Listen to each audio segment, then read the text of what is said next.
tidak bisa mengendalikan nafsunya. Sering sekali curi-curi pandang terhadap Nining ketika sedang makan bersama. Maaf ya teman-teman, ini ada sedikit gangguan dan ini memang bukan settingan. Tadi ada suara.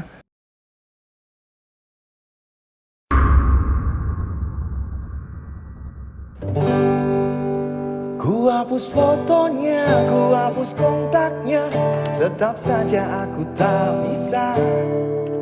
Ku sedang cinta-cintanya, ku sedang sayang-sayangnya, apalagi kangenku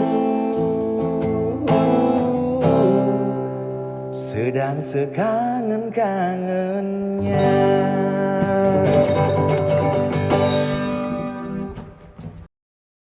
Assalamualaikum warahmatullahi wabarakatuh. Kembali lagi bersama saya Rian Agus Widodo, tentunya di channel Rian Agus Widodo. Apa kabar semuanya? Mudah-mudahan kalian dalam keadaan sehat walafiat. Itulah doa saya setiap hari. Silakan absen namanya siapa, kotanya di mana, biar saya kenal tambah dekat dengan kalian semuanya. Nah, buat teman-teman ini yang udah memesan hoodie, ini sebentar lagi hoodie-nya akan meluncur di kota kalian masing-masing. Nggak usah lama-lama. Ini adalah part 2. Di mana part 1-nya ini ada di channel Yoskaya Official. Yang berjudul apa? Ini dia.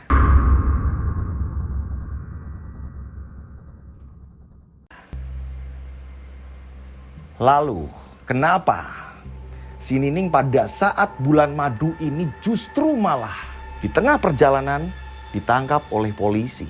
Dan pada saat di kantor polisi justru malah dinyatakan mereka ini sudah lama beraksi melakukan tindak kriminal. Tak hanya itu, ternyata mereka ini cara pola kerjanya berhubungan dengan hal mistis. Makanya di part 2 ini penyelesaian gitu, sekaligus bagian-bagian mistisnya. Kalian sudah penasaran semuanya? Dan ini ada hewan apa ini? Banyak sekali karena kita ada di outdoor gitu. Tak perlu lama-lama lagi, kita langsung saja menuju ke ceritanya. Keluar. Tarik mundur cerita di mana sosok profilnya Nining seperti apa. Sampai akhirnya Nining ini saat bulan madu kok bisa ditangkap. Nining ini punya kekasih namanya Budi. Justru Budi ini lebih muda dari Nining 5 tahun. Selisihnya ini 5 tahun. Tapi bagi Budi tidak masalah. Karena Budi ini menggunakan hati. Cara mencintai Nining ini benar-benar menggunakan hati. Saat Nining ini sudah pacaran sama Budi, dan Budi ini arahnya ini sudah pernikahan, justru malah ada kendala, ada ujian. Keluarga Budi tidak setuju jika Budi menikahi Nining. Karena apa? Ya memang Nining ini dari keluarga yang tidak mampu. Dan Nining ini seorang janda, apalagi lebih tua dari si Budi. Ini yang membuat mereka ini colong-colongan ketika pacaran. Ada kakaknya Budi, kita sebut saja namanya Joko. Ini sudah ngomong sama si Budi, jangan diterusin, yang ada kamu hancur. Gak ada masa depan loh. Lawang dia ini nyari uang, ya lewat urut, tukang urut. Gimana ini kok bisa tukang urut? Nah, si Nining ini meneruskan profesi dari neneknya. Neneknya Nining ini seorang tukang urut. Dan rata-rata orang yang ditangani neneknya Nining ini sembuh. Dari mulai patah tulang, kecapean, apa segala macam, ini pasti sembuh. Nah, ketika neneknya Nining ini meninggal, ilmu itu diturunkan ke Nining.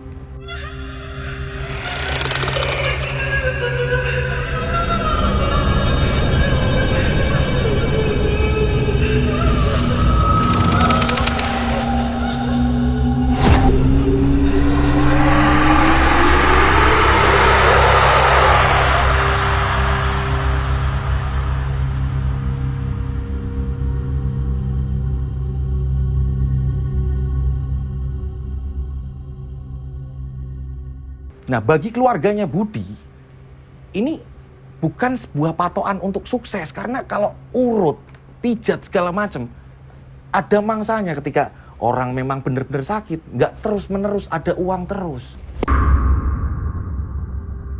Tapi memang aneh. Ketika orang datang ke sana, ini melihat sesuatu hal ketika diurut sama Nining. Entah itu bayangan hitam atau apa. Dipastikan, sembuhnya ini lama.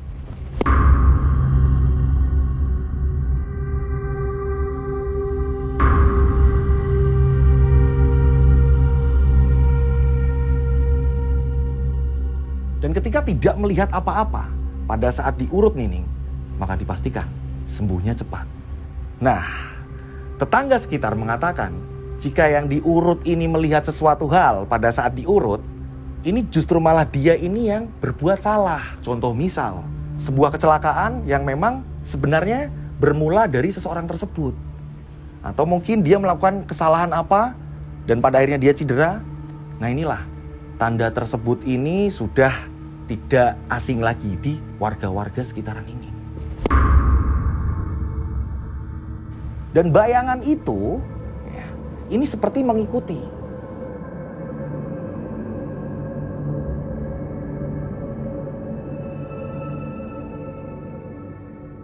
Nining sendiri ini diwarisi oleh neneknya. Tidak hanya metode untuk pijat urut, tidak hanya itu, tidak sekosong itu. Jadi justru Nining malah lebih dari itu. Ketika seseorang yang sudah ditangani Nining dan sembuh, sering sekali orang tersebut ini nggak tahu kenapa ini suka terhadap Nining. Walaupun orang tersebut ini sudah berkeluarga, kan aneh. Nah, tak hanya itu. Orang yang sudah ditangani Nining dan sembuh, dia ini suka. Ketika Nining meminta pertolongan atau apa segala macam, orang tersebut ini mengiyakan apapun keinginan Nining.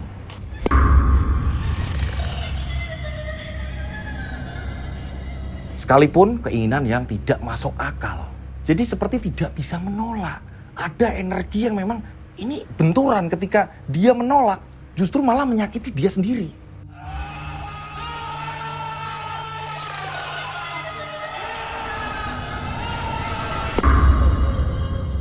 Jadi dia harus mengiyakan apapun kemauan Nining, walaupun ini taruhannya nyawa. Apakah Budi menjadi korbannya juga? Tidak. Justru dari sekian banyak orang yang ditolong Nining, Budi ini tidak pernah meminta bantuan terhadap Nining atau mungkin merepotkan Nining, tidak pernah. Justru memang kasih sayangnya Budi, cintanya Budi ke Nining ini natural. Begitu juga Nining, tanpa pelet. Karena memang Nining ini mendapatkan warisan itu, bisa dikatakan ini ilmu pelet syahwat.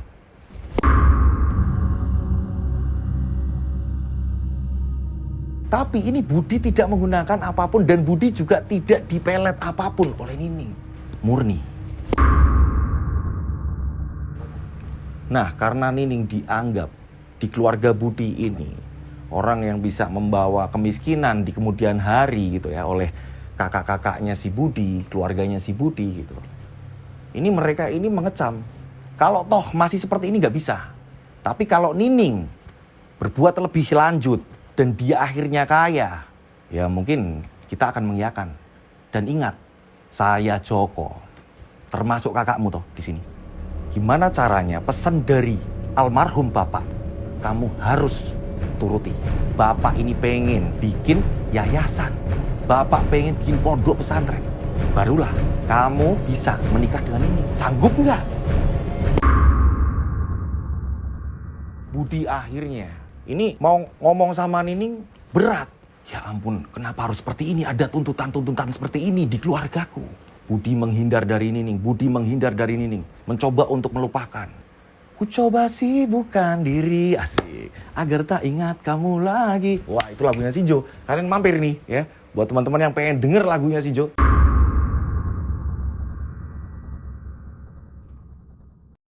Kita lanjut ceritanya.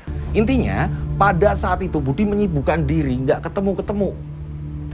Nggak ketemu-ketemu rasa senengnya, justru malah rindunya semakin dalam. Orang-orang sekitar ini ngomongin Budi semua. Bud, kamu ini kepelet udah. Ini kamu sama persis dengan orang-orang yang minta tolong datang ke sana. Nining ini cantik apa sih? Kita ini ya sering ngomongin teman-teman kita yang dibantu sama Nining, entah dia terkilir apalah segala macam. Lihat Nining kok seperti ratu lah, seperti apalah. Loh, di penglihatan saya, di penglihatan teman-teman, dia ini seperti iblis. Seram loh mukanya asli nih. Udahlah, aku nggak dengerin kalian ngomong apa. Nah inilah, Budi tidak mendengarkan apapun orang-orang yang mengatakan hal buruk tentang Nining. Nining ini sudah bekerja dari beberapa majikan. Karena ini sudah berjalannya waktu. Di tempat majikan A, ia sukses. Setelah itu ia pindah lagi di majikan B dan selanjutnya. Nining di rumah ini sudah membuka usaha. Ada beberapa usaha yang dikelola Nining. Salah satunya, ini yang paling moncer, toko emas. Akan tetapi pada saat di kota, Nining ini tidak pernah menceritakan kepada majikan-majikannya. Inilah sebuah rencana yang disusun oleh Nining. Setiap orang datang ke toko emasnya Nining, yang awalnya hanya cuci mata, yang awalnya hanya berniat untuk survei, oh ya kayaknya nanti aku akan beli ini, tapi nanti ketika ada tabungan atau apa. Gak tahu kenapa tiba-tiba orang itu justru malah mengusahakan untuk belanja. Ini justru malah di luar prediksi. Yang dari rumah awalnya mau beli cincin, ini ada kalung lah, gelang lah, apalah segala macam. Berapapun harganya. Nah, berjalannya waktu, Nining setiap mendapatkan hari libur tetap membuka praktik ketika ada orang yang terkilir atau dia ini cedera atau apa. Ini masih berjalan. Banyak orang ini masih aneh melihat Nining. Lah Nining ini kan sudah sukses. Kenapa masih membuka praktik tersebut? Tapi bagi Nining ini adalah ilmu dari neneknya. Ia harus terus menjalankan itu. Walaupun ini bukanya nggak yang selalu ada gitu ya. Jadi buka hanya setiap Nining pas dapat jatah libur. Disinilah kenapa Nining ini bisa dibawa ke kantor polisi pada saat Nining ini malah sedang mau bulan madu. Nining pada saat kerja di tempatnya Bu Salma, justru malah Pak Tejo, suami dari Bu Salma ini tidak bisa mengendalikan nafsunya. Sering sekali curi-curi pandang terhadap Nining ketika sedang makan bersama. Maaf ya teman-teman, ini ada sedikit gangguan. Dan ini memang bukan settingan. Tadi ada suara ketika sedang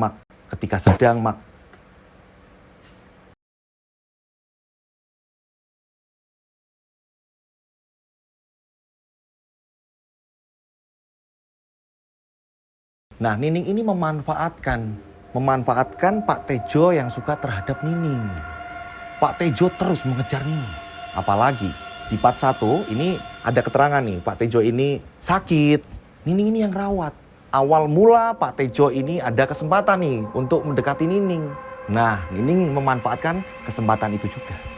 Agar Pak Tejo ini membongkar semua rahasia keuangan di keluarganya. Bisa dikatakan, dalang semua ini adalah Nining.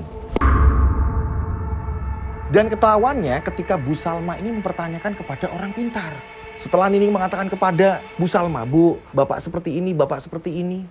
Ini Bu Salma tanya sama orang pintar. Kita sebut saja namanya Pak Solihin. Ini seperti ini, Bu. Ada sesuatu dengan suaminya sampean. Tapi ya saya belum bisa menentukan jika dia atau mungkin orang lain yang melakukan ini. Saya belum bisa menentukan. Yang jelas dia ini dilindungi oleh leluhurnya. Dengan segala macam rayuan, membongkar semuanya, tidak hanya yang ada di dalam rumah, melainkan ini juga yang ada di toko emasnya. Akan tetapi, anehnya, ini Pak Tejo setelah dekat dengan Nining segala macam, ini seperti linglung kadang-kadang. Dia ini seolah tidak merasa dia ini dekat dengan Nining. Hanya di momen-momen tertentu. Itu karena ini semua yang mengendalikan adalah Nining. Itu jadi semuanya settingan dan ini disusun rapi oleh Nining. Lalu, jika ini settingan, maka rombongan perampok ini dari siapa? Ada Pak Tejo. Di mana Pak Tejo ini sempat mendapatkan perilaku keras gitu ya. Dia kerasa sakit hati ketika Nining ini menolak, adanya di part 1. Terus ada Mas Ilham. Di mana Mas Ilham ini yang dulunya dipercaya oleh Bu Salma menjaga toko emas. Ketika ada Nining, Mas Ilham justru malah keluar. Ada Mbak Dian juga. Mbak Dian adalah adiknya Bu Salma yang disuruh untuk menggantikan Mas Ilham. Menemani Nining. Kira-kira siapa? Setelah bukti terkumpul, ternyata pasti dengan Mas Budi nih, ya kan? Pasti kalian akan jawab, oh Mas Budi nih, jangan-jangan mereka ini merantau terus kerjasama. Bukan. Justru malah Nining, ini kerjasamanya dengan Mas Joko. kakak ipar dari Budi.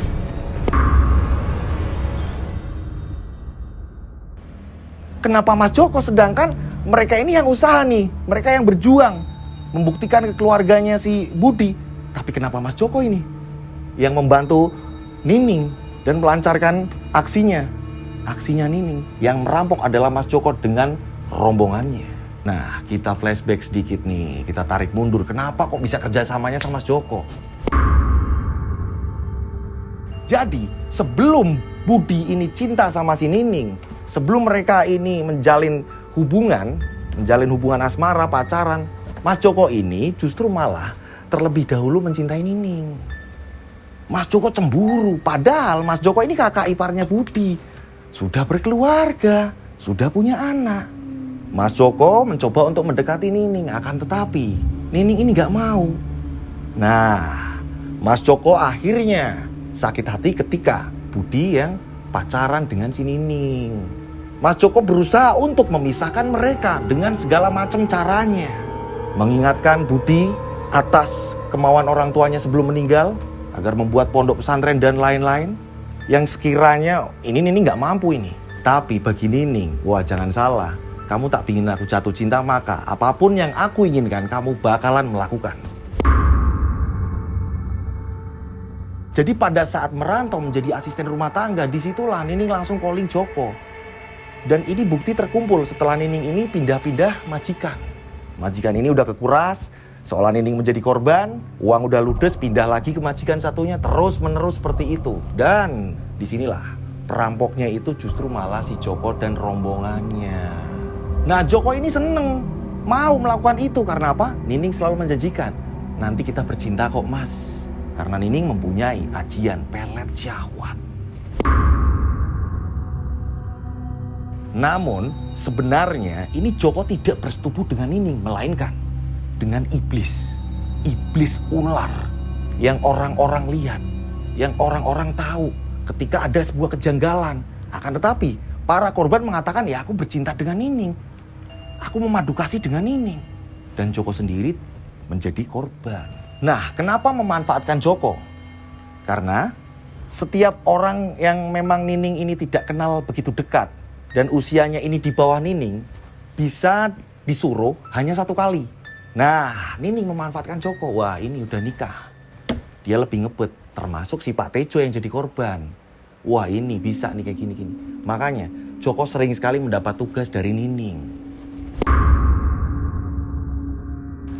Nah, modus yang sama di tempat Bu Salma, Nining ini seperti memberi arahan ke Joko, nanti seperti ini ya, nanti masuknya seperti ini. Mbak Dian ini lagi di luar, nanti masuknya bersama bareng. Setelah itu aku diserang. Joko nurut. Itu bentuk dari kekuatan Nining agar majikannya ini percaya Nining juga jadi korban. Tapi sialnya kedok Nining ini terbongkar setelah Bu Salma minta tolong terhadap Pak Solihin. Meminta tolong Pak Solihin, ini ada kejanggalan Pak, ini seperti ini. Dan disitulah Pak Solihin langsung ngasih tahu ke Bu Salma, ini dalangnya ini. Ternyata Nining melangsungkan aksinya ini bukan bersama si Budi. Nah, hingga pada akhirnya Nining pun disel. Akan tetapi karena memang Budi di sini cintanya ini natural, alami, Budi pun memaafkan segala kesalahan Nining. Budi rela menunggu Nining. Ibarat kata, ini baru nikah tapi langsung dipisah. Nining berkali-kali minta maaf. Singkat cerita, berjalannya waktu hingga pada akhirnya Nining pun keluar dari penjara. Nah, si Joko juga di penjara juga. Ternyata ini Joko banyak kasus di luar itu. Tak hanya pada saat disuruh Nining. Hingga pada akhirnya mereka pun kembali bersama dan Budi mengatakan, tolong jangan ulangi lagi. Aku sudah bersabar. Aku sayang kamu. Memang cerita mistisnya sedikit ya. Akan tetapi ternyata Nining menggunakan caranya, menggunakan akal liciknya, beraksinya, ini disertai, dilapisi dengan hal-hal goib. Yaitu warisan dari neneknya, pelet syahwat. Siapapun yang sudah dibantu oleh Nining, maka orang tersebut ini akan mengikuti apapun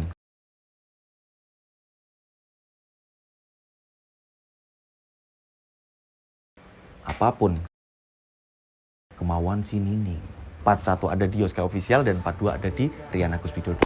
Saya mengucapkan terima kasih buat pengirim cerita. Mohon maaf kalau ada salah-salah kata dalam saya bercerita.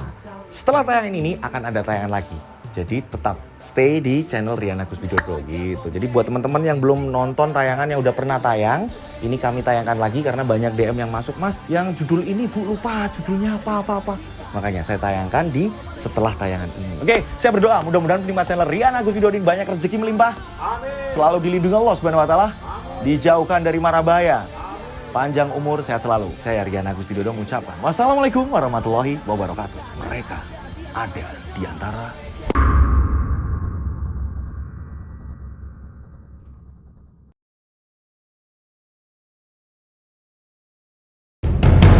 kisah nyata kali ini kiriman dari subscriber. Kejadiannya ini kisaran tahun 60. Ada sebuah desa kecil yang berada di pesisir pantai, di mana desa tersebut ini mengalami musibah yang sangat mencekam.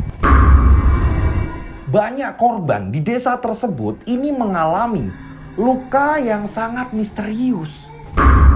Luka-luka tersebut ini berbentuk seperti cakaran. Cakaran dari kuku yang sangat tajam. Ini di sekujur tubuh. Warga menduga serangan misterius itu disebabkan oleh seorang wanita yang tinggal di daerah tersebut dan dianggap gila setelah kematian ayahnya, di mana ayahnya ini meninggal dengan cara tak wajar, bahkan bisa dikatakan mengenaskan dan penuh dengan tanda tanya. Assalamualaikum warahmatullahi wabarakatuh. Kembali lagi bersama saya Rian Agus Widodo tentunya di channel RAW. Apa kabar semuanya? Mudah-mudahan kalian dalam keadaan sehat walafiat. Itulah doa saya setiap hari. Monggo seperti biasa silakan absen. Namanya siapa, kotanya di mana, biar saya kenal tambah dekat dengan kalian semuanya. Jadi nanti saya bakal ngumumin ada informasi-informasi ini di paling belakang. Oke, pastikan semuanya udah beres masalah perabsenan karena kita langsung akan meluncur ke ceritanya. Tak perlu lama-lama lagi. Kita langsung saja menuju ceritanya. Seperti biasa, nama tempat toko disamarkan. Ini kejadiannya memang sudah lama sekali. Kisaran tahun 60-an. Ada sebuah pedesaan di pesisir pantai. Di desa tersebut tinggallah ada seorang nenek, kita sebut saja namanya Mbah Mirah. Nah, Mbah Mirah ini ia tinggal bersama anaknya. Kita sebut saja anaknya Mbah Mirah ini bernama Lasmi. Lasmi sendiri, maaf ya, untuk bicara agak susah. Lasmi ini mempunyai adik. Akan tetapi, sudah lama mereka ini berpisah semenjak adiknya Lasmi, kita sebut saja Nining, ini sudah ikut dengan suaminya. Tinggal di sebuah kampung yang memang agak jauhan dari kampungnya Lasmi. Warga sendiri sebenarnya ini membenci Lasmi. Kenapa? Karena Lasmi ini sering sekali kesurupan. Dan ketika kesurupan, Lasmi ini membabi buta menyerang warga. Nah, sering terjadinya ini tengah malam. Ketika warga sedang istirahat, ini Lasmi ngamuk ya, gedor-gedor pintu warga. Dan ketika warga ini keluar, Lasmi pun langsung menyerang. Ini yang menjadikan kampung tersebut ini geger. Rata-rata mereka ini diserang Lasmi.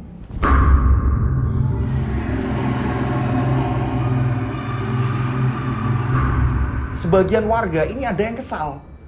Sebagian warga juga memaklumi. Sudahlah, kalau toh kita usir, Mbah Mirah sama Lasmi mau tinggal di mana? Lah, kalau enggak Pak, ini bisa bahaya toh Pak. Orang kalau nyerang ini membabi buta kok. Dan sering sekali ketika warga ini sudah tidak bisa mengatasi amukan dari si Lasmi, warga ini langsung datang ke rumahnya Lasmi membangunkan Mbah Mirah. Mbah, anakmu ngamuk lagi. Ini Mbah Mirah yang bisa meluluhkan Lasmi. Sudah nak, cukup sudah. Mbah Mirah ini merayu agar Lasmi mau pulang. Setelah sesampainya di rumah barulah nangis. Warga ini geram sebenarnya. Kesel. Laporan lah sama Pak RT. Pak RT lapor sama kelurahan. Ketemulah sama Pak Lurah. Di situ Pak Lurah mengatakan, sudah. Jadi gini loh. Kalau toh kalian ini menjumpai seperti itu, jangan langsung keburu teriak-teriak atau apa. Coba diajak ngomong pelan-pelan. Lasmi ini, ya, yang diserang ini mentalnya. Kalian gak ingat apa yang sudah keluarganya Lasmi lakukan pada kita? Iya Pak, tapi kami ini selalu khawatir Pak. Apalagi kalau kita ini lagi berlayar dan istri-istri kami ini ketakutan Pak. Ya udah ditutup, dikunci pintunya. Kalau toh Lasmi ini mau gedor-gedor kayak apa, dia ini gak bakalan rusak, saya yakin. Nanti ia pindah lagi, udah. Kalau udah capek juga udah, dia bakalan pulang. Keluarga Lasmi dulu-dulunya ini berjasa di kampung kita, udahlah. Bisa dikatakan, ini kayak berulang. Ada yang memang tidak terkena serangan dari Lasmi. Ada yang sampai 2 kali, 3 kali, ada. Kenapa Lasmi bisa seperti ini? Yang dimana ia tengah malam selalu mengganggu warga, terus menerus. Nah, kita tarik mundur. Sebenarnya apa yang terjadi? Kita flashback. Usia Lasmi pada saat itu kurang lebih 25 tahun. Lasmi ini bisa seperti itu. Ini dikarenakan setelah bapaknya ini meninggal. Adiknya Lasmi yang bernama Nining, ini memang sudah nikah muda. Jadi sudah keluar dari rumah itu udah lama. Sejak usia Nining ini belasan. Dan langsung pindah mengikuti suaminya. Nah, bapaknya Lasmi, kita sebut saja namanya Mbah Suro. Ibunya Lasmi namanya Mbah Mirah, bapaknya Lasmi namanya Mbah Suro. Warga ini memanggilnya dengan sebutan Mbah. Dua-duanya ini seolah punya kelebihan. Dan warga mempercayainya ketika ada warga yang sakit. Ini selalu mengatakan, dibawa saja ke tempatnya Mbah Suro. Udah pasti sembuh. Terus orang-orang nih yang mau pergi berlayar, ketika memang tangkapan ikan mereka ini sedikit, datang ke tempatnya Mbah Suro. Mbah, saya harus gimana nih Mbah? Yaudah, nanti ini disebarin di perahu kamu. Apa sih yang disebarkan? Ketika ada orang sakit, ya udah, nanti ini dibalurkan di tempat mana yang sakit. Mbah, suami saya Mbah, dia ini tenggorokannya suka sakit buat nelen. Kalau ngomong dia juga serak Mbah. Campurkan sama minuman. Teh anget atau apa, air putih yang panas, diminum saja. Sebenarnya apa yang dilakukan Mbah Suro? Ternyata di sini Mbah Suro ini mempunyai golok. Golok tersebut ini biasa digunakan Mbah Suro ini untuk pergi berkebun, untuk aktivitasnya sehari-hari. Ketika ia ini memang disuruh warga untuk apa dimintain tolong. Konon katanya golok tersebut ini pemberian dari seseorang, di mana pada saat itu memang Mbah Suro ini masih bujangan. Ia pernah merantau gitu jauh dan ketemu seseorang, dan ini sebagai cindera mata, di mana diyakini golok tersebut ini bisa untuk menolong orang yang sedang membutuhkan pertolongan. Dengan cara, ini bagian gagang golok tersebut ini kan dari kayu. Mbah Suro ini mengerik gitu, agar serabut-serabut yang tipis, serabut-serabut yang kecil ini mengelupas. Dan mengeroknya ini menggunakan koin-koinnya, ini juga koin khusus. Untuk menyimpan koinnya pun, ini ada pada di bawah golok tersebut. Nah, orang ini percaya. Karena seringnya banyak orang yang minta tolong kepada Mbah Suro, ini menjadikan pada bagian pegangan semakin hari ini mengecil. Kayu itu semakin mengecil dengan sendirinya. Semakin kecil pegangan golok tersebut, harusnya ini kan golok ini bisa terlepas atau apa bagian ujungnya. Ini enggak sama sekali. Masih bisa digunakan.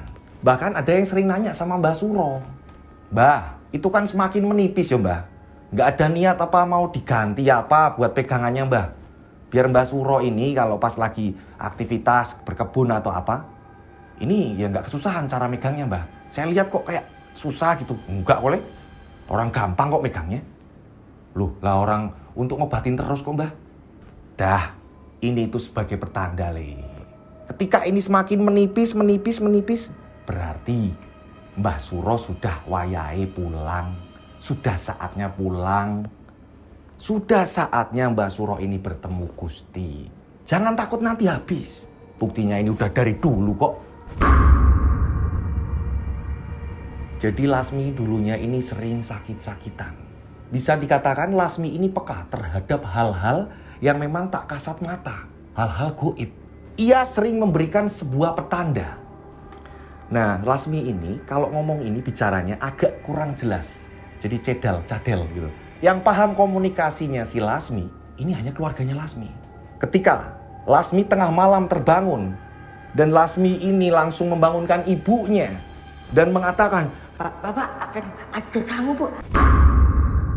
Ada tamu toh besok pagi. Keesokan harinya, ternyata benar.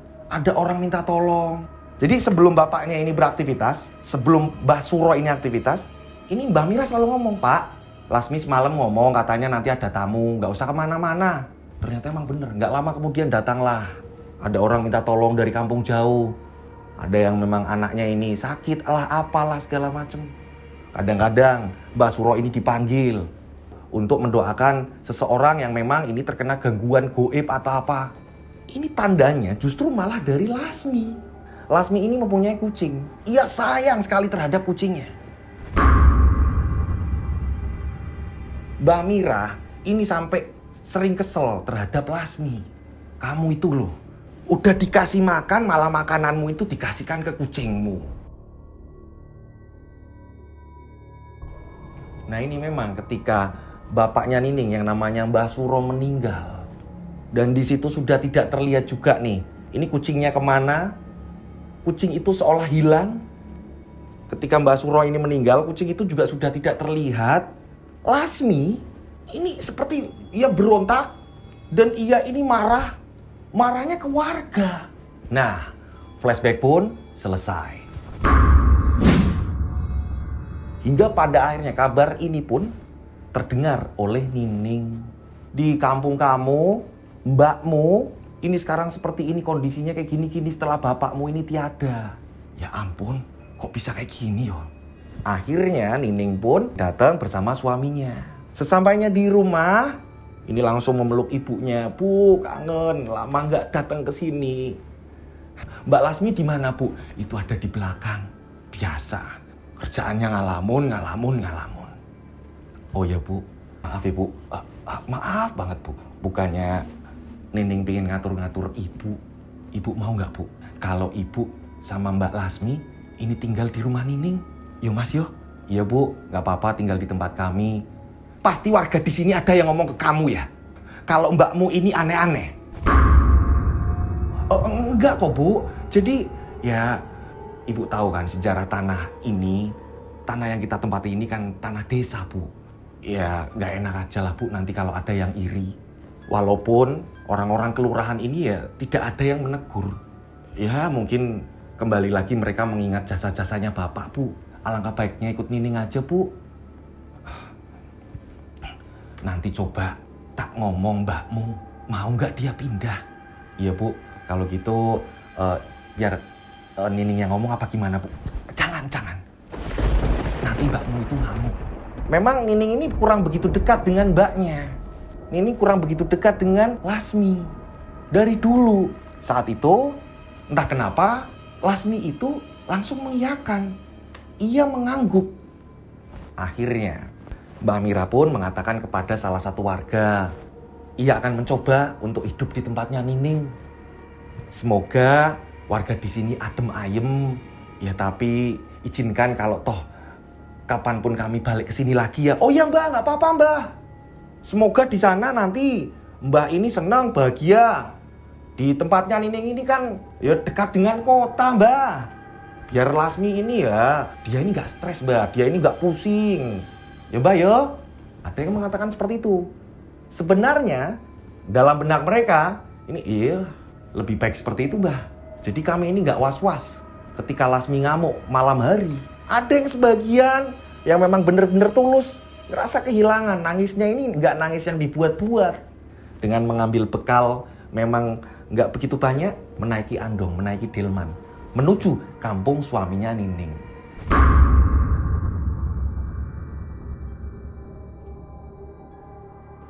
Lasmi ini bikin ulah. Ulah apa yang dibuat Lasmi? Lasmi ini seperti nggak suka dengan anaknya Nining yang paling kecil. Ini usianya 6 tahun, ini yang paling kecil. Jadi kita sebut saja namanya Yuli. Entah kenapa Lasmi itu, ini pandangannya ini tajam terhadap si Yuli. Sampai Yuli ini ketakutan.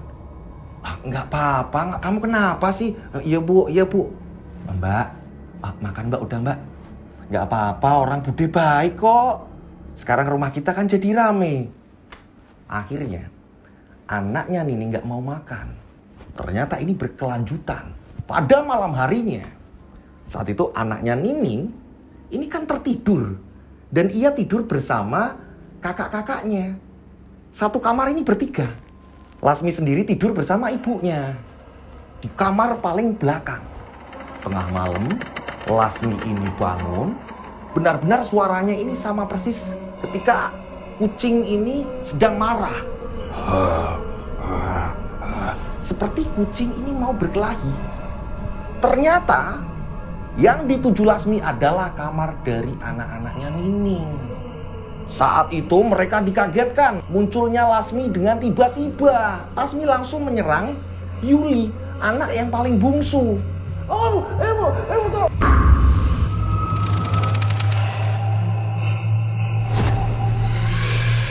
Kakak-kakaknya ini kan kaget. Bude jangan, ibu tolong. Terjadilah gaduh pada tengah malam itu. Semua terbangun, begitu juga dengan ibunya. Mbah Mira ini sampai bangun. Nining bangun, suaminya juga bangun. Akhirnya dilerai saat itu. Di wajahnya Yuli ini banyak luka cakaran. Begitu juga di bagian badan. Baju-baju Yuli pun robek. Tapi setelah itu ia langsung menangis. Ini setelah ditenangkan oleh ibunya. Jadi seperti ini ya mbak. Aku akhirnya bisa lihat sendiri. Kenapa seperti ini? Ternyata memang benar. Nining itu sudah diberitahu oleh salah satu warga. Rela datang menemui Nining. Mbakmu ini udah kacau banget. Kalau kamu nggak percaya, suruh tinggal di tempat kamu. Nanti kamu akan melihat sendiri. Dan disinilah Nining melihat ketika Mbak Lasmi ini kesurupan. Nah, saat itu karena Yuli ini mengalami luka-luka. Dan darah ini terus keluar gitu kan. Yuli nangis terus menerus. Kakak-kakaknya Yuli juga pada takut untuk tinggal di rumah. Nah, pada saat itu Yuli pun langsung dilarikan ke tempat pengobatan. Kalau sekarang ini puskesmas. Nah, di sini dituliskan lengkap. Dulunya ini namanya BPR. Nah, BPR ini Balai Pengobatan Rakyat. Kalau di era sekarang ini ya semacam kayak puskesmas. Yuli dibawa ke situ. Semua pada ikut karena takut. Yang tinggal di rumah hanya Mbah Mira dan Lasmi. Mbah Mira sampai nangis. Ini tanpa sepengetahuan Nining. Mbah Mira mengajak Lasmi, ayo pulang aja. Daripada kamu di sini seperti itu. Dan ketika kambuh, Lasmi pun di luar sadar. Ini yang menjadikan Mbah Mira terpaksa pergi tanpa pamit. Mbah Mira pergi tanpa pamit. Saat itu Mbah Mira ternyata memang kembali lagi ke kampungnya. Akan tetapi Mbah Mira setelah sesampainya di kampung kaget. Melihat kondisi rumahnya ini sudah berantakan. Bahkan sebagian bangunan ini sudah dirobohkan. Sudah mulai ditanam-tanam pisang. Hanya tersisa sebagian kamar itu pun kecil dan dapur. Zaman dulu ini namanya pawon. Nah, ada warga yang melihat kaget juga. Lah, kok balik lagi nih ke sini? Saat itu banyak warga yang pura-pura yang nggak ngeliat gitu. Mereka ini pada ngomong, kenapa nggak jadi hidup di tempatnya ini? Tuh, tambah mencekam lagi nih kampung kita. Mereka pada ketakutan. Ini yang menjadikan Lasmi geram. Saat itu Lasmi langsung ngamuk. Ia mengacak-acak pohon pisang. Dirobohkan semua sama Lasmi. Saat itu Mbak Mira ini sampai memohon, Lasmi tolong, Lasmi sudah. Lasmi terlihat seperti kerasukan. Dan ia mencakar-cakar benda-benda yang ada di dekatnya. Lasmi tolong, Lasmi udah. Warga akhirnya berkumpul. Warga ini meminta Mbah Mira untuk pindah. Akan tetapi Mbah Mira ini kan bingung mau pindahnya juga kemana. Jadi pada saat dulu ya, yang namanya seseorang punya tanah atau apa, ini ternyata seperti kayak membiarkan saja. Kalau mau dipakai, yaudah dipakai, ditempati. Nggak ada orang ini ngontrak atau apa. Sebegitunya, karena mungkin pada saat itu masih jarang ada rumah. Gitu. Jadi monggo silakan ditempati gitu. Ini saya tanya sama saudara saya. Dulu itu gimana sih Bude? Ada tanah terus kita ini mau numpang nempatin atau apa itu? Oh ya nggak ada yang namanya di situ ngontrak itu nggak. Kalau memang pemiliknya memperbolehkan, ya udah ditempati. Bude dulu pernah jualan seperti ini. Karena Bude ini rumahnya di dalam, ini Bude numpang nih di halamannya orang. Ya nggak pernah Bude ini dimintain dulu, tapi nggak seperti sekarang. Seperti itu ternyata pada saat era zaman dulu. Nah, kita balik lagi ceritanya. Saat itu, Pak Lurah datang. Pak Lurah datang, di situ menengahi. Pak Lurah pun mengatakan, "Dah, sekarang gini. Biar bagaimanapun, Mbak Mira ini juga warga saya. Kalian nggak boleh dengan cara kalian seperti itu." Ya Pak Lurah gimana sih Pak Lurah? Kami juga takut. Kalau di kemudian hari, ini terjadi hal-hal yang tidak diinginkan. Udah. Gini Mbak Mira, saya itu ada gubuk. Ada gubuk di pinggiran pantai. Kalau memang Mbak Mira mau nempati, bisa tinggal di situ. Tapi sebelumnya, saya minta tolong sama warga ini, dibantu. Ya, karena itu ada beberapa yang rusak, nanti dibetulin. Monggo silakan, pakai tempat itu. Mbak Mira pun dengan Lasmi akhirnya tinggal di gubuk itu. Sama warga ini agak jauhan. Ini semua demi keamanan bersama. Nah, akan tetapi entah ketika Lasmi dan Mbak Mira ini sudah menempati di gubuk pinggiran pantai, ini kan jaraknya juga agak jauhan. Warga sering sekali mengalami teror. Dan terornya ini mirip banget ketika Lasmi dulu ngamuk awalnya bagaimana. Ini sama persis. Pertama ngetuk-ketuk pintu warga. Tengah malam kan. Ini ada perbedaannya. Kalau dulu ini warga diteror, setelah itu pemilik rumah membukakan pintu, ini langsung diserang. Ini ada perbedaan di sini. Jadi setelah terdengar suara gedoran pintu, buak, ketika warga keluar, ini nggak ada siapapun. Akan tetapi warga kaget ketika ini di bagian-bagian pintu, begitu juga di tanah. Ini paginya terlihat dengan jelas. Apa yang mereka lihat? Ini seperti cakaran. Cakaran itu sama persis dengan cakaran si Lasmi. Iya, kalau yang seperti ini ya Lasmi. Iya, tapi nggak nyerang loh. Saya sempat buka pintu nggak ada siapa-siapa. Iya sama, tapi saya sempat lihat bayangannya ada orang lari. Udah, gini aja. Kalau nanti malam ada seperti ini lagi, kita langsung datengin. Kita langsung datengin rumahnya Mbak Mira. Mau nggak mau? Kita lapor Pak Lurah. Udah, usir. Udah nggak usah ada di sini, mau dekat, mau jauh atau apa. Udah mending mereka ini pergi. Walaupun Pak Lurah bilang, dulunya ini keluarganya pernah baik atau apa, bapaknya ini pernah baik. Alah, bodo amat. Setuju gak warga? Ya setuju. Ternyata emang benar.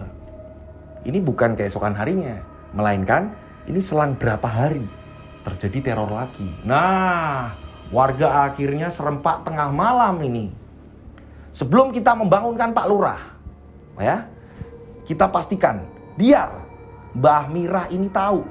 Ini karena Mbah Mira pasti ketiduran. Kita langsung ke sana aja. Ayo. Nah, akhirnya mereka datang ke tempatnya Mbah Mira. Sebagian disuruh untuk jaga-jaga. Barangkali ini menyerang warga yang lain atau apa segala macam. Anehnya, Mbah Mira, Mbah. Iya, ada apa ya? Kok malam-malam pada datang ke sini? Mbah, Lasmi mana, Mbah? Lasmi mana? Lagi nggak enak badan, tidur dari sore. Beneran, Mbah? Kami pengen lihat, Mbah. Lah itu, saat itu mereka tercengang ketika Lasmi ini justru malah tertidur pulas. Mana coba? Di rumahnya Mbah Mira, ini penerangannya juga hanya menggunakan lampu minyak. Yang namanya di pantai, ini kan tidur juga ya nggak nyaman juga gitu kan. Mendengar suara ombak lah, apalah. Ini mungkin yang menjadikan Lasmi ini sakit. Dan pada saat mereka ini menyentuh badannya Lasmi, ini panas. Mbah, memang nggak kemana-mana ini, Mbah? Enggak.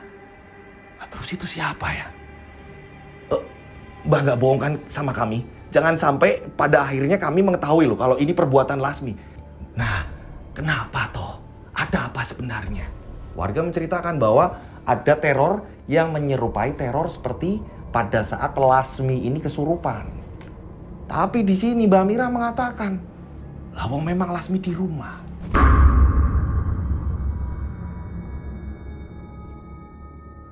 Dia kalah-kalin lagi nih sama warga. Sekarang gini, mulai sekarang ada yang jaga-jaga di pinggiran pantai. Ada yang harus mengamati bahwa Lasmi ini kalau malam ini keluar enggak. Singkat cerita, ternyata ketika di rumah warga ini ada teror dan digabungkan beritanya sama orang yang menjaga rumahnya Mbak Mira ini Lasmi kabur apa enggaknya. Ini mereka mengatakan enggak ada orang keluar dari rumahnya Mbak Mira. Gubuknya ini tertutup. Kalau toh lewat belakang enggak mungkin. Kami sudah tahu belakang ini adanya ini tambak. Dan ketika Lasmi ini mau lewat, ya harus melewati kita. Ini enggak. Memang adanya Lasmi di rumah. Nah, terus siapa ini? Karena di situ terlihat ada cakaran-cakaran, apalah segala macam. Hingga pada akhirnya ketakutan warga ini sampai telinganya Pak Lurah. Warga meminta kepada Pak Lurah, "Apa kita ngadain apa gitu Pak atau apa?" Ya udah, kita adakan doa bersama. Ya, kita adakan doa bersama biar kita ini tidak salah menuduh. Yang jelas kita saling menjaga kampung kita ini berdoa bersama untuk keselamatan warga kita. Singkat cerita akhirnya diadakanlah doa bersama. Ketika sudah mulai menjelang malam, Pak Lurah pun sempat berpidato sebentar gitu untuk menutup acara. Nah, pada saat Pak Lurah ini berpidato sedang memberikan arahan kepada warga, Lasmi ini muncul dengan secara tiba-tiba dan langsung menyerang Pak Lurah. Wah, Lasmi ini langsung menyerang dan langsung mencakar-cakar wajahnya Pak Lurah. Pak Lurah ini minta tolong.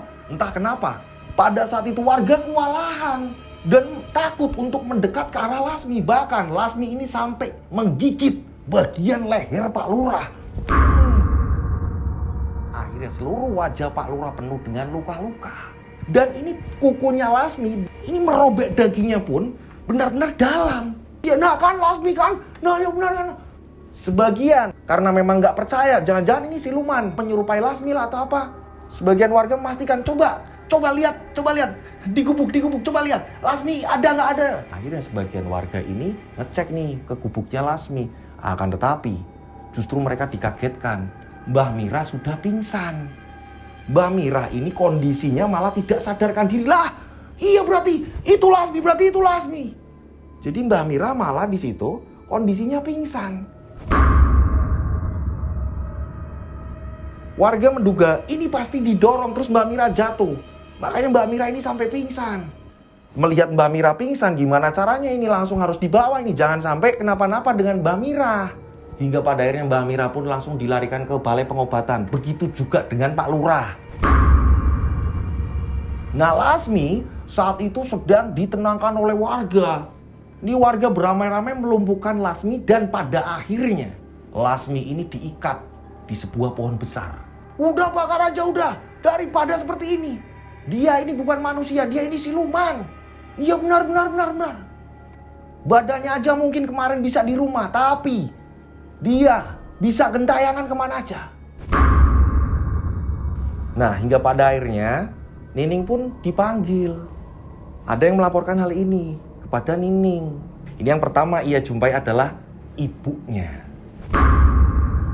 Jadi ada warga yang mengatakan, ibumu seperti ini, kakakmu ini ngamuk seperti ini, menyerang Pak Lurah. Nah, sempat saat itu ibunya ini menangis dan memanggil Nining. Jadi ada obrolan akan tetapi tidak begitu lama. Dan tak lama kemudian, ini justru malah Mbah Mira menghembuskan nafas terakhirnya. Nah, dalam kondisi tidak sadar, Pak Lurah ini kayak ketakutan terus-menerus. Tolong, ampun. Pak Lurah terus-menerus seperti itu. Begitu juga dengan Bu Lurah, kaget kan, takut. Ini kenapa lagi, ada apa lagi? Ini di kampung juga kondisi mencekam.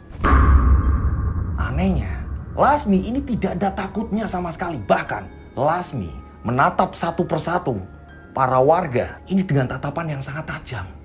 Seolah Lasmi menunggu waktu, ia bakalan akan balas dendam. Dan Lasmi ini tidak takut, bahkan ia tidak mengucapkan sepatah kata pun. Udah bakar aja. Lasmi hanya melihat dengan tatapan yang sangat mengerikan.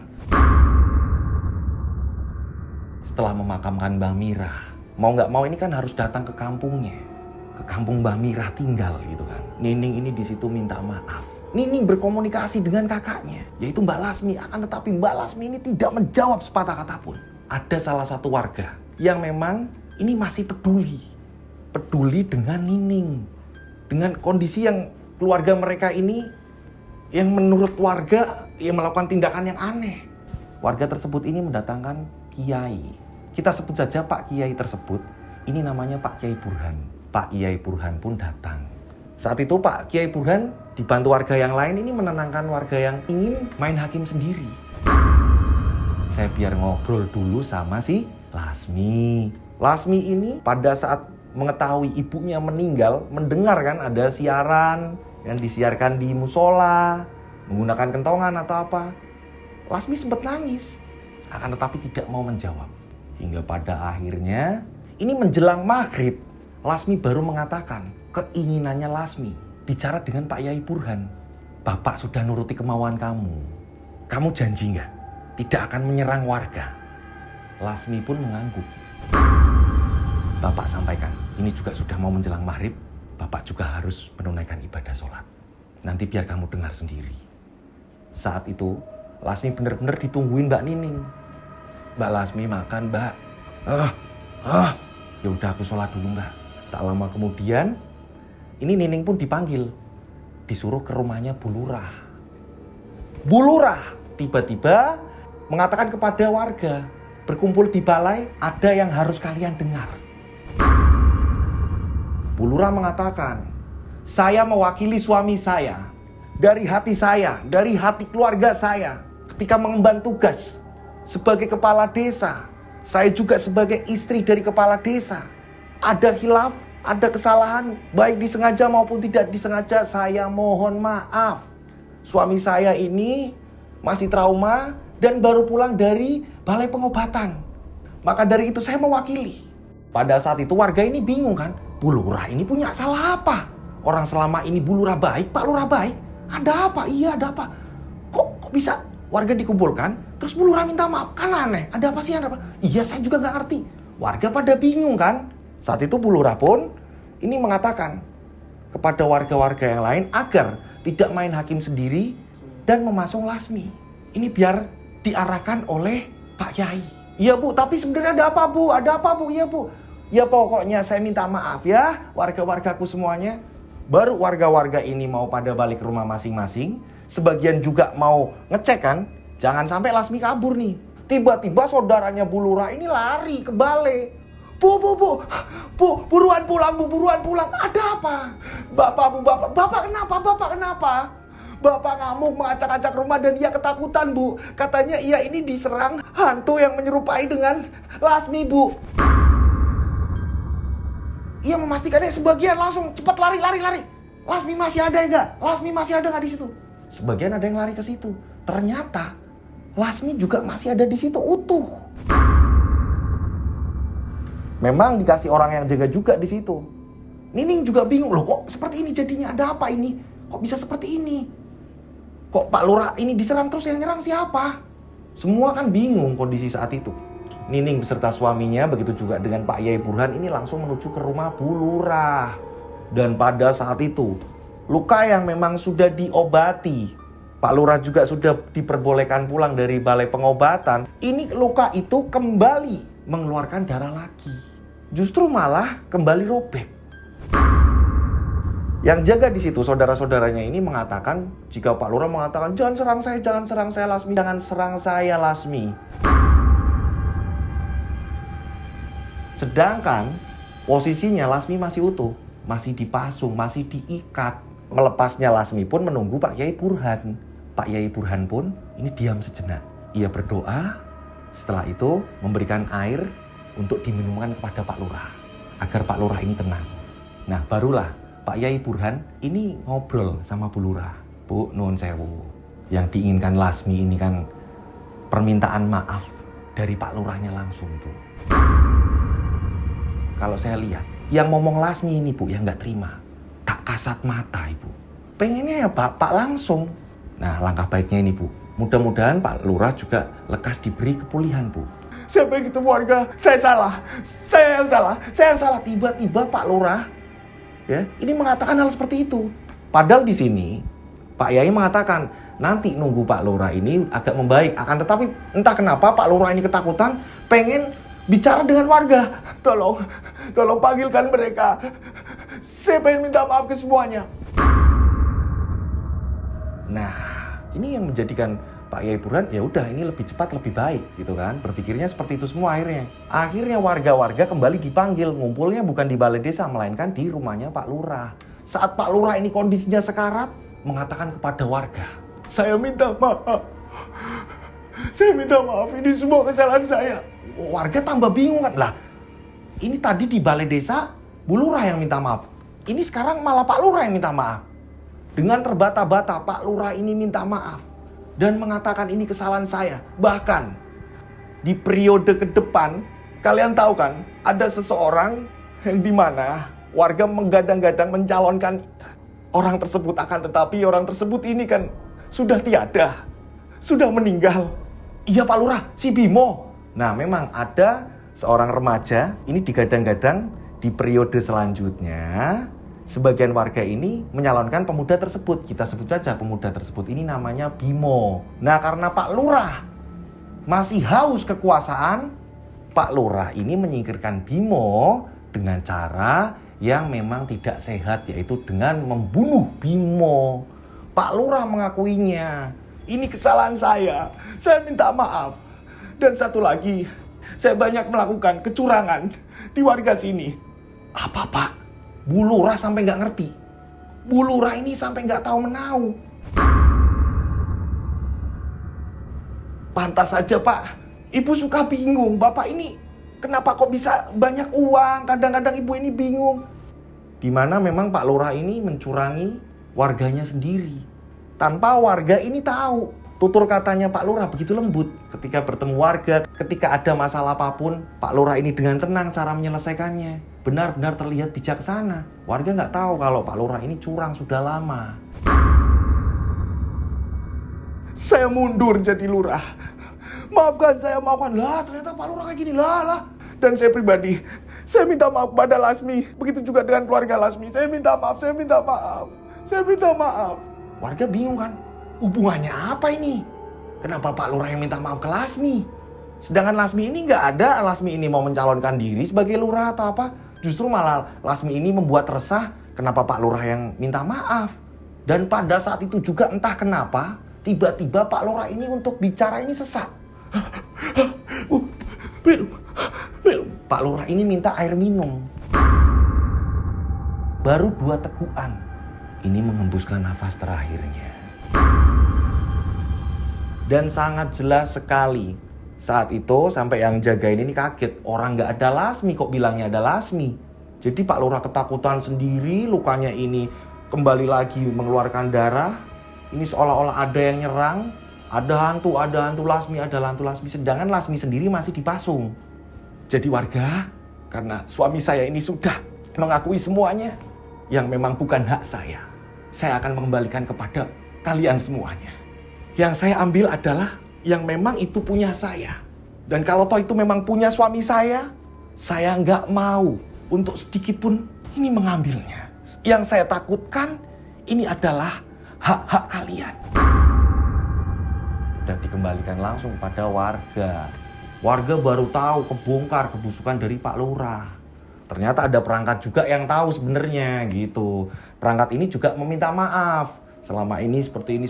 Wah gimana sih? Lu tahu gini. Nah sebagian warga juga masih bingung. Terus apa hubungannya ini dengan Lasmi?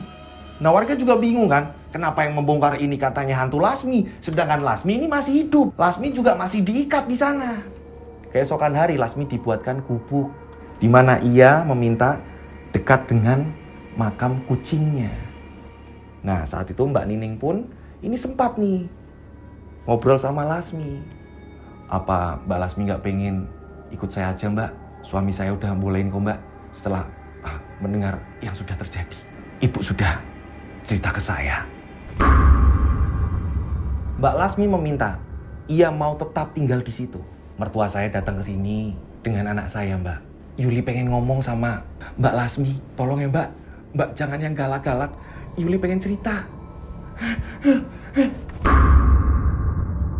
Yuli adalah anak kecil yang diserang Lasmi. Udah polian dan diantar oleh neneknya. Mertuanya Mbak Nining. Di sini Yuli. Ini berani ngomong, Bude, maafin Yuli. Gitu, maafin Yuli, Bude. Yuli tidak akan mengulanginya lagi. Kenapa ini Yuli bisa diserang? Ternyata sempat kepergok sama Lasmi. Yuli ini sedang menyiksa kucing. Lasmi ketika melihat ada kucing yang tersiksa atau apa gitu kan ya, apalagi ini sedang disiksa, dia tiba-tiba langsung geram dan ingin menyerang orang tersebut. Lah ini anak kecil aja diserang. Nah saat itu Yuli ini jujur, udah cerita sama keluarga kan. Jadi awalnya seperti ini. Oh, Lasmi pun tersenyum dan Lasmi justru malah memeluk Yuli dan mencium keningnya. Lasmi ini diajak pulang untuk tinggal bersama, ini nggak mau. Mau tetap di sini. Sebenarnya apa yang terjadi? Kita flashback. Pada saat itu Pak Lurah masih menjabat. Nah, Lasmi tidak suka ketika Pak Lurah ini datang menemui bapaknya, yaitu menemui Mbah Suro. Lasmi ini nggak suka. Ia menampakkan wajah yang benar-benar ketus.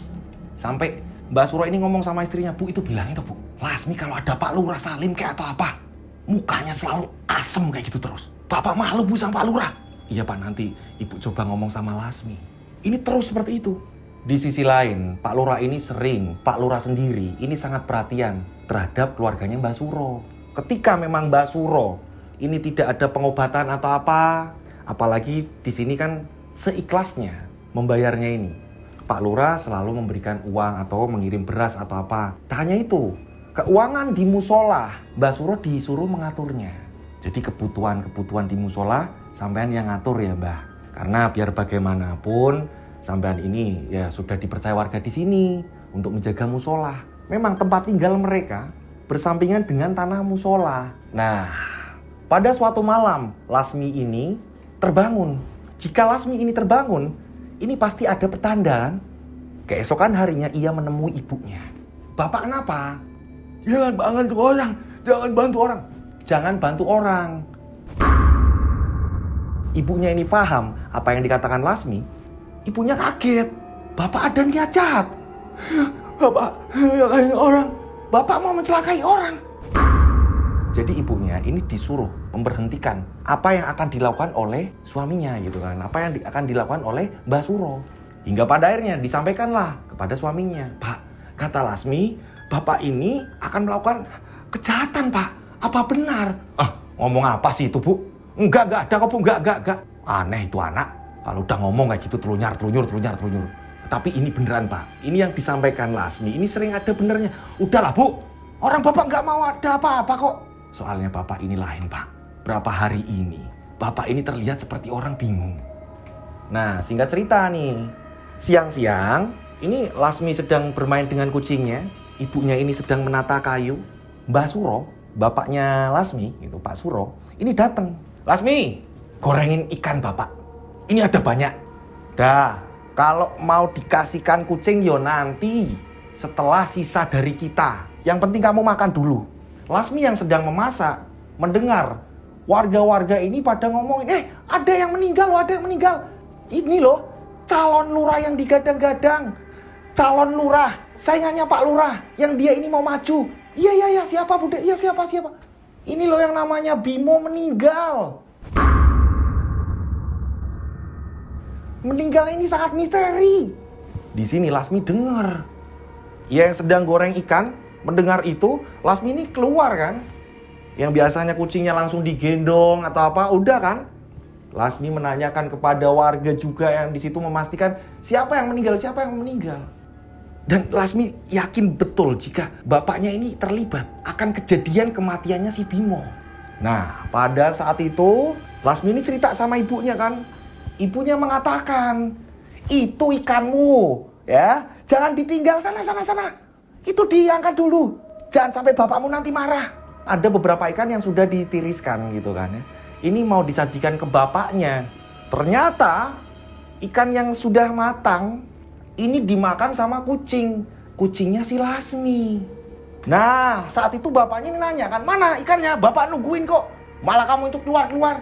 Kucing itu langsung ditendang, ini sampai dibuang, dibanting. Buak. Dan kucing itu,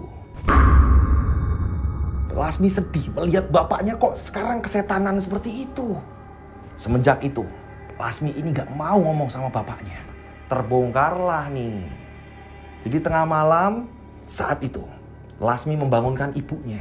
Ada tamu bu, ada tamu. Dengar bu itu lagi ngobrol. Mereka pergi ke belakang. Ternyata tamu yang datang adalah Pak Lurah.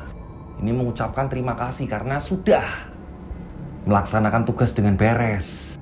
Entah kenapa, padahal Mbak Suro ini dikenal gak pengen menyakiti orang. Tapi kenapa jika bersama Pak Lurah, ini langsung luluh. Apapun kemauan Pak Lurah, diiyakan begitu saja.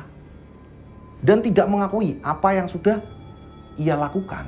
Mbak Suro ini masuk, kaget melihat istrinya ternyata sedang mengintip. Saat itu Mbak Suro ini ketakutan. Awas loh, kamu jangan ngomong sama siapa-siapa. Bapak ternyata seperti ini ya, Bapak ternyata. Nah, terjadilah pertengkaran di situ. Mbak Suro ini mau nekat membunuh istrinya sendiri. Untungnya ini ketahuan Lasmi dan gak tahu kenapa ini Lasmi seperti kesetanan. Bahkan ia kesurupannya seperti kucing. Kucing yang telah dibunuh oleh Mbak Suro. Dan saat itu juga Lasmi ini menyerang bapaknya. Golok, di mana ini mau dihajarkan kepada istrinya sendiri, ini berbalik arah. Justru malah menyerang ke tubuhnya ia sendiri. Yang menjadikan di sini Mbah Suro meninggal. Di sini kenapa Lasmi juga geram dengan bapaknya? Mbah Suro masih bertahan sampai berapa hari? Karena mungkin udah lelah, letih, ia pun mengakui bahwa iya, saya melakukan ini. Udah gak usah ngomong siapa-siapa, tutup rapat aja. Demi kampung ini nanti bakalan diperhatikan kok sama Pak Lurah. Lasmi benar-benar tidak yakin, tidak percaya. Semua terbongkar, ternyata yang membunuh calon lurah yang akan maju ini bapaknya menggunakan ilmu hitam. Nah, Bimo itu siapa? Bimo adalah kekasih Lasmi. Jadi Bimo sering ketika Lasmi ini ada di ladang, di sawah, Bimo sering main bareng, Bimo sering menghibur Lasmi. Akan tetapi ternyata keluarganya Bimo justru malah merendahkan Mbak Suro. Ini yang menjadikan Mbak Suro ini diberi tugas langsung OTW. Aku benci dengan keluarganya. Ini Bimo bakal tak habisi Pak Lurah, tenang. Ini urusan saya. Jarak jauh ini saya ini. Nah, setelah meninggalnya Mbak Suro, mulailah terbongkar. Ada pusaka itu adalah pengendali Pak Suro. Ketika Pak Suro ini akan berniat jahat, pusaka itu yang mengendalikan. Dan pusaka itu ini berubah menjadi pusaka yang palsu. Ini semua sudah direncanakan oleh Pak Lurah. Nah, meninggalnya Mbak Suro pun tidak ada yang tahu kondisi ini karena nggak mau nanti terjadi gaduh hingga pada akhirnya kebongkar apa-apa gimana. Dan ini tertutup rapat, hanya keluarga yang tahu. Flashback pun selesai. Itulah yang terjadi di keluarganya Lasmi. Dan cerita pun akhirnya selesai. Ini tepat pas subuh gitu ya. Udah kedengeran kan dari suara masjid ini udah mulai masuk gitu kan, karena memang ini studionya nggak jauh dari masjid ya kan. Cerita pun selesai dan sangat mengerikan. Saya mengucapkan banyak terima kasih buat pengirim cerita. Mohon maaf kalau ada salah-salah kata dalam saya bercerita gitu ya. Dan di sini saya juga mengucapkan banyak terima kasih buat teman-teman yang udah order t-shirtnya RAW, juga yang udah sampai ke rumah masing-masing. Saya mengucapkan banyak terima kasih udah order ya. Juga buat teman-teman yang sudah order cemilan Bunda Rau, saya mengucapkan banyak terima kasih. Terima kasih suaraku semuanya. Suara-suaraku juga yang ketika nonton gak nyekip iklan, saya juga mengucapkan banyak terima kasih. Dengan seperti itu, ini sebagian dari semua penjualan nantinya ini akan kita sumbangkan ke adik-adik yatim piatu. Itu mudah-mudahan kita segera melangsungkan acara tersebut. Buat teman-teman yang penasaran, ini bisa langsung pesennya ini ke nomor WA saya. Tanya-tanya saja juga boleh, monggo silahkan gitu. Jangan di kolom komentar ya kalau mau pesen, mau order gitu. Ini langsung ke nomor WA saya. Nomor WA saya 0858 704 33336, 3-nya 4 kali. Saya ulang 0858 704 33336, 3-nya 4 kali.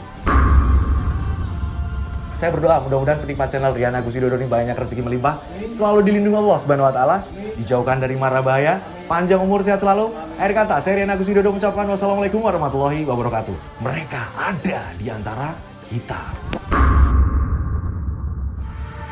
Mereka ada di antara kita. Subscribe channel Rian Agus Widodo, kisah misteri.